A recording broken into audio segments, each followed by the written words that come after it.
The best thing that the Senate and Parliament has given us, it has finally given life to Chapter 6 of our Constitution.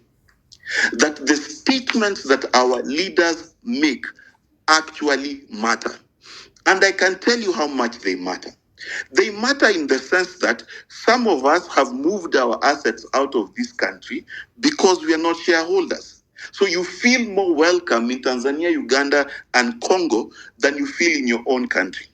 Number two, it has raised the question of what is the future of this country if the deputy president is fully focused on a mountain region, knowing that that mountain region contributes up to 30% of the vote.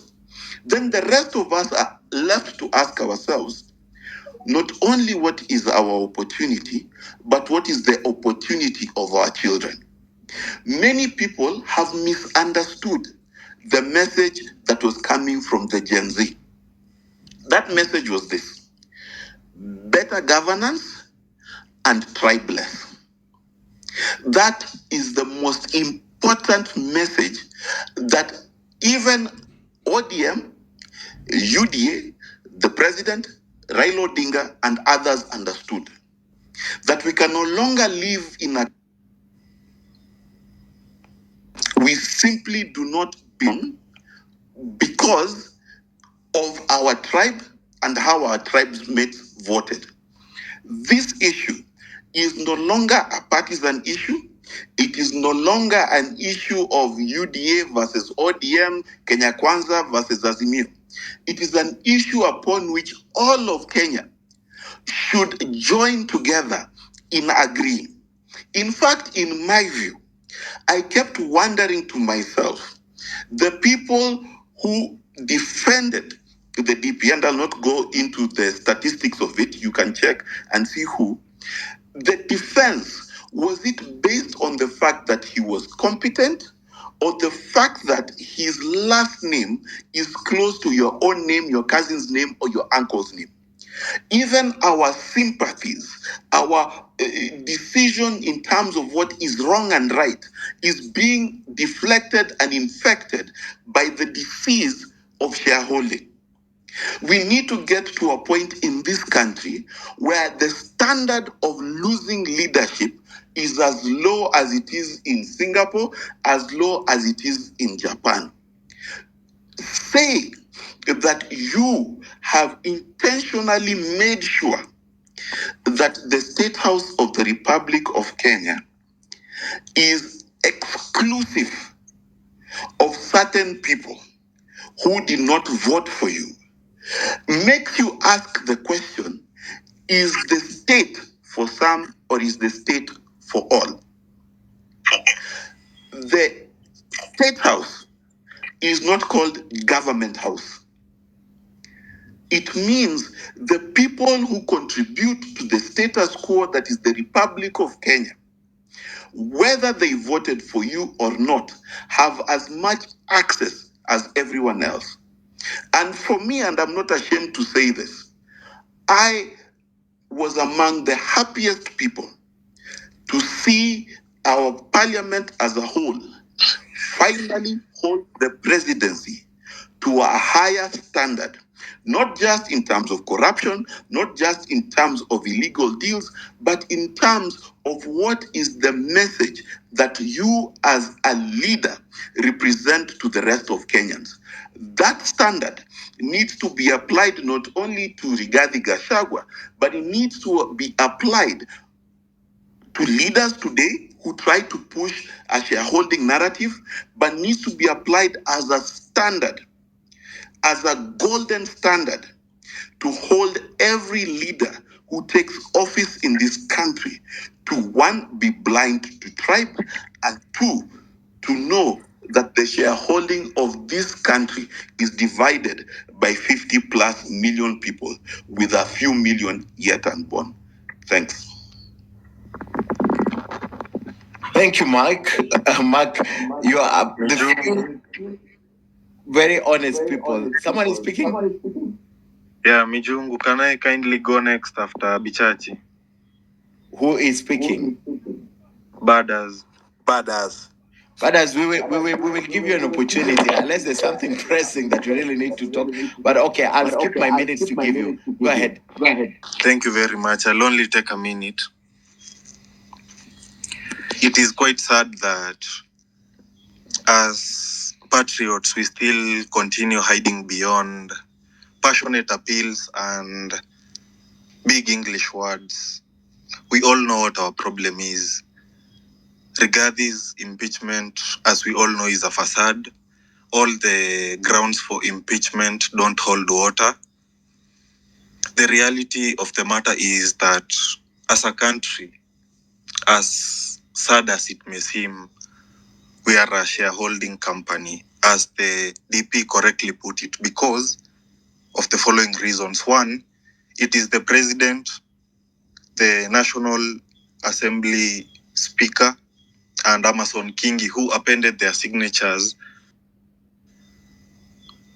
wakikubaliana about their 30% shareholding and all that. So let's not pretend that you are not a shareholding company. Second, our democracy is a majority rule democracy. It is based on numbers. That's why we had Mutainguni in the previous election speaking about the tyranny of numbers and all that. So, and the other reason is we have regional kingpins. We all know the top politicians in this country. Moses Wetangula, he bargained his votes in Bungoma for whatever. Kalonzo Musyoka has been doing that for the longest time. So we all know that our politicians are regional kingpins, and that they have been using that as leverage for political power. So we are not going to hide behind, oh, let's unite as a country. We are a shareholding company, and that's the truth of the matter. Thank you, Mijungu. Thank you indeed. I disagree with you. You're free to speak your mind in terms of shareholding. But I think the explanation that was given to the value that was put on this shareholding was totally different. Political parties have packed every single day. But if you really, really want to be honest with us, the same way that we want to be honest with everyone, the intended shareholding and the explanation thereof, that you don't even need to be told, you just need to read between the lines. When this coalition of Kenya Kwanza was being crafted, it never intended to divide Kenya into areas of shareholding or into places with people who are more important than others. Yes, the leadership, it's true. They came around. I mean, they were bringing equity. They were bringing something to the William Ruto campaign, and hence they needed something in return. But if you read the text, the honest text in those agreements, I don't think from where I sit, it was for the same value that the impeached deputy president was explaining it. So we need to be honest with each other and look at what was said then and what has been described now and what has flown around, that is the president that divided this country into areas of shareholding. And look at the sum total of that document. You'll see that it was entirely taken out of context. And now when it was being deliberated before Parliament, you could see clearly what the intention of that shareholding in quotes were. Everyone was bringing stake to that government, and the stakes they were grabbing in that government had to give them something in return. So I don't think Mijungu, it's the context of Mijungu, yeah? I beg to disagree, but I beg to disagree, but let's leave it at that. I'll just say that we choose not to learn, so we have to learn the hard way. So this is a free space. Before I will allow you to ventilate. Everyone who's holding on and needs to speak. We need to get this right. And honestly, if you disagree, let's disagree on point by point. This was presented by the deputy president. I like, but let's just engage 2, 3, 4 minutes. And guys, indulge us. Just indulge us, please. 2, 3 minutes. The explanation. If I may. Pardon? If I may, please. 1 minute. All right, go ahead. This is Bichachi. You know, we must understand the difference between building coalitions and shareholding, and I've seen many people mixing this up. Sarkozy had elections and he had to build a coalition. Germans build coalitions all the time, and when you are CDU and you are joining with the Green Party, you say, you know what, we are CDU, we want to take out of 12 seats, we want to take 6, you will take 3. That is what building coalitions is about. The whole reason coalitions exist is because of that. And if you want proof that this coalition is not based on tribal kingpinship, look at the chief CS, Mudavadi. Mudavadi's village did not vote for him as much as Wetangula's even. But in his coalition agreement, he had been given a position. Now, that position is not a Luya position. It is a position of a coalition member who was called Amani Party. So let's not confuse coalition building with the statement of shareholders, which, if I can quote, was about nani alitupigia kura, nani alitusupport, and who did not. There's a difference between including political parties and their leadership structure and including the people of Kenya. Let's not confuse those two things. Can right. I go? You'd want to go, yeah, yes, because Mark has sort of summarized what I wanted to say, because what I was calling for is just honesty and definition. Let's not get lost in the translation of that document. This was a coalition they were building. And even you today, if you were supposed to do biashara and we form a company, you would want something in return. You'd ask me, Ken, this is the investment I'm bringing. Herein, I'm bringing 70% of the votes from Western Kenya. What am I getting in return? Alfred Mutua says, I have a political party that can challenge Wiper in the Western Kenya, Northern Kenya region. I'm bringing Chap Chap to challenge Wiper, and we're going to get seats. And they got seats, like Mutu says, is Chap Chap. So Alfred Mutua will logically ask the candidates then, what am I getting in return? So when it was now skewed and they began translating it to mean that now wale watu walipiga kura kwa hii serikali kwanza watapata, alafu wale wengine tutawafikiria, na hata kama imeisha hapa katikati hatujali juu ya wale wengine. I mean, it's absurd. It can't mean the same thing, these two things. It couldn't mean the same thing, but go ahead. Thank you. My name is Joseph. I would like to contribute. First of all, the systemic exclusions we are experiencing currently is we have a very rotten system. And when I'm talking about this, it pains me because, one, I'm an educationist and a unionist at the same time. I'm a Kupet official in Nakuru County. And the exclusions start from the employment level. Now, let me talk about the education sector example. Right now, no Kenyan can get employed as a teacher without knowing a member of parliament or being related to a political leader. Young teachers who have graduated 1 year ago are getting permanent employment letters, and those ones who graduated more than 10 years ago are still outside. Now, that is terrible. Secondly, employment of opportunities in different government ministries. All these MPs are not good people. In fact, talking about regarding Gachagua is an understatement. The system is rotten. Unless you know who, you cannot get an employment opportunity in the government of Kenya right now. There is no fair interview process that you can go through to get employed. I remember in the recent past, the Kenya Revenue Authority held advertisement for employment of some young people in the rail sector, and the whole thing was so shambolic. By the time you are expecting children for interviews, you are told there are those ones who have already been picked. And I'm telling you, this republic, unless we have people who have minds who can change what is going on by making the correct decisions at the ballot, we are going to continue working in the problems that are in this republic. If we look at the political system of the Republic of Kenya, the appointments, leave alone the deputy president who has been impeached on grounds of this shareholding. It is only because he was vocal and that thing was used by his political opponents to bring him down. But the shareholding is terrible in the whole system. And the reason why I'm saying holding is terrible in the whole system is because I come from Wetangula region, Bungoma County. And Moses Masika Wetangula made sure that every opportunity that happens to come for any employment opportunity is micromanaged by his political affiliates in Bungoma region.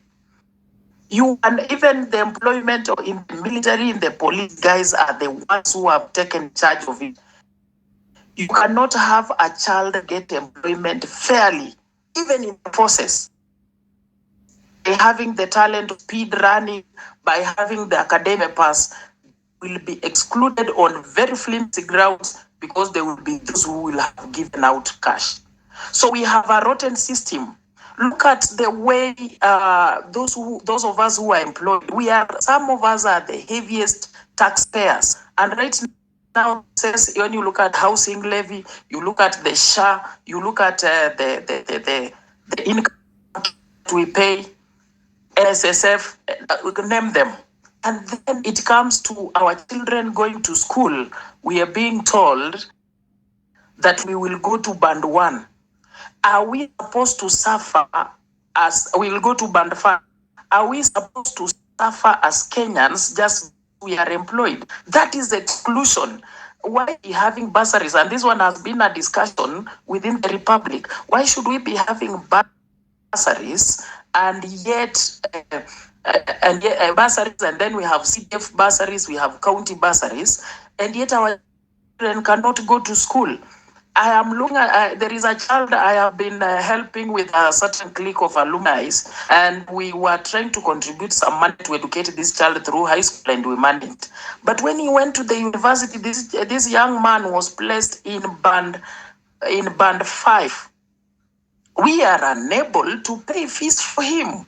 We had to contribute something small and then start doing appeals. I think for us to have a country of equal opportunity, education should be made free from junior school to the university, and then Higher Education Loans Board should continue funding students who are not able to fund their lives at the universities, so that we can produce people who are equal to each other. And then from there, we go into elections and elect people who have brains. I've always liked Ekuru Aukot, but because Ekuru Aukot's ideas, the way I always like them, they are very nice. But because he comes from a minority tribe in Kenya, Ekuru Aukot might never sit on the seat of the presidency.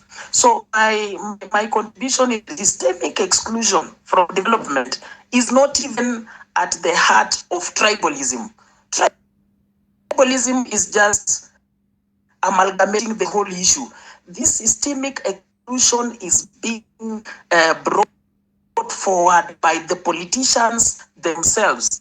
If you don't know an MP, if you are not close to an MP, even accessing those bursaries, and I can tell you the cronies of this parliament, some children are right now out of school because they are not close to those cliques of politicians. If you campaign for the opposite, you can never access that bursary. Allow me to stop there and listen more. Thank you. Thank you, Badas. You're a teacher, and that's a good thing. We now move the discussion. Perhaps now, Joseph Chebukaka, you also have the mic. Please go ahead. I'm just the one talking. Oh, really? Ken, I'm the one who was talking. All right. All right. Javas, do you want to reflect on what has been said, especially, exclusion? When we are looking at exclusion, we are looking at it from up there, but from the statements that have been made, this is actually touching on the grassroots, like ikuchini kabisa. They look at exclusion from huku chini, not necessarily how we look at it from the top. Thank you, Ken. I've listened from the contributions made by those who've spoken after me.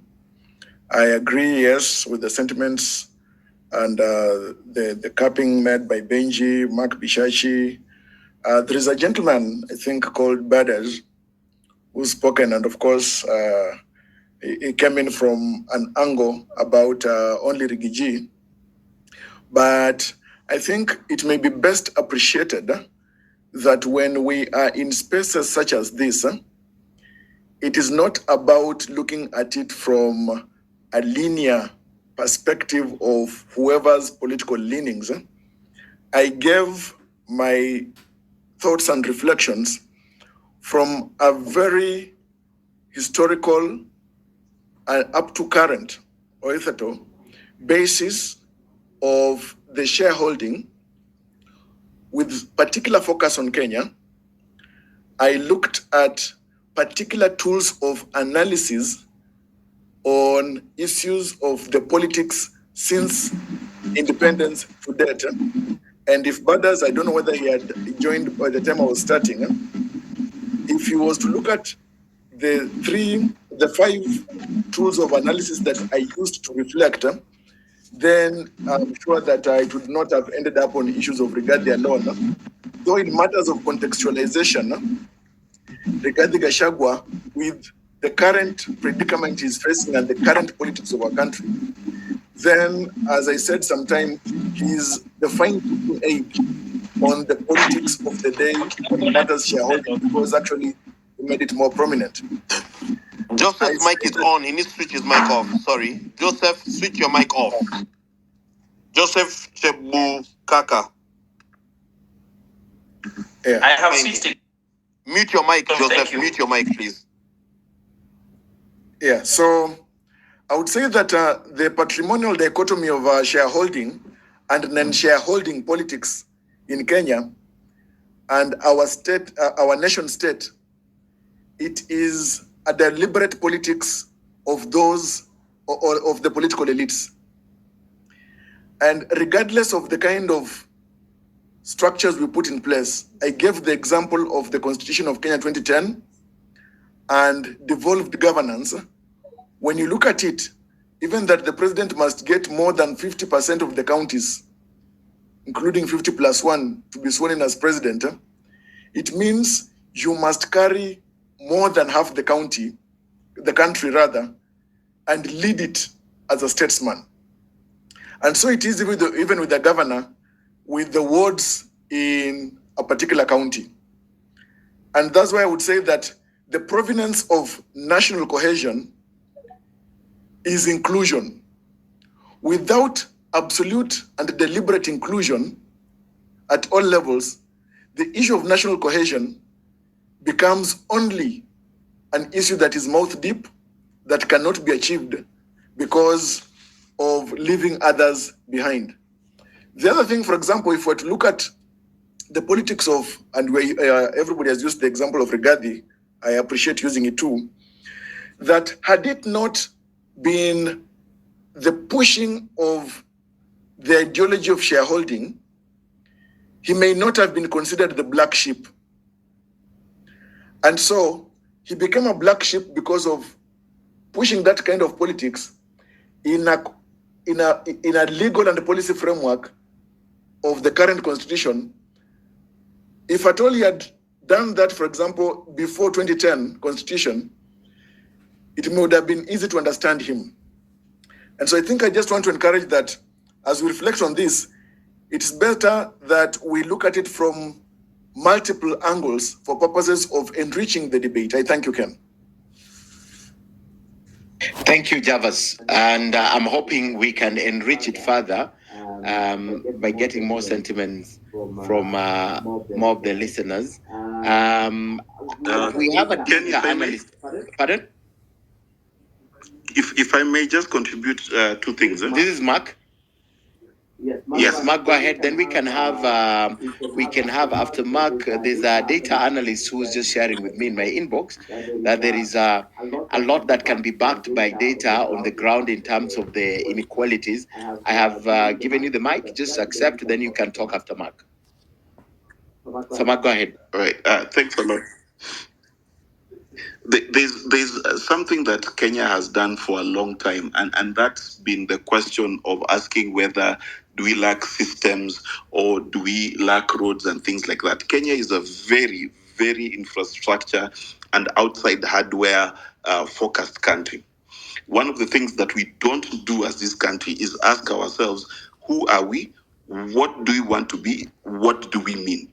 When the Japanese go to the World Cup, they don't need the police to tell them to clean up after themselves. They clean up after themselves.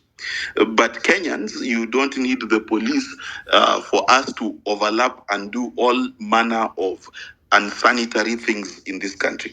There is a question we must ask ourselves that number one, when are we going to bell the cat that asks the question, what is our behavior and who are our heroes? In this country, as soon as you've got money, you are a hero.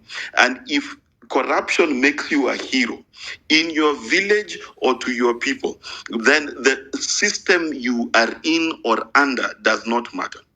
But number two, we must ask ourselves quite carefully, when we look at the people, I think it's over 100 odd of them that were being given leave from the deputy president's office, you must ask yourself, out of 100, how many of them were non-shareholders? Then this conversation will be easier to have. Thanks, Ken. Mark.